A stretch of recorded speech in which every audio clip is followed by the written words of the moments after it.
పింఛం విప్పిన నెమలికి మల్లె తొలకరి జల్లుల మేఘం మల్లె అలజడి హృదయం మాడిన కూచిపూడి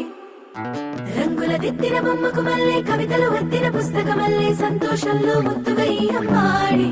ఆరారు ఋతువుల అందం ఒకటిగా కలిపి వింతలు ఏడు పక్కకు జరిపే కొత్తగా పుంతలు తొక్కెను ఈ అరవిందం అమ్మమ్మో తాండవమాడే కృష్ణుడి నుండి వేణువ గానం తీయగ పండి రాధకు ప్రాణం ఉప్పొంగే ఆనందం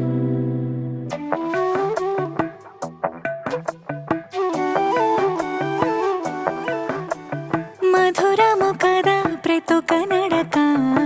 నీతో కలిసేలా తరగని కథ మనదే కనుక మనసు మురిసినిలా ఉసురేమో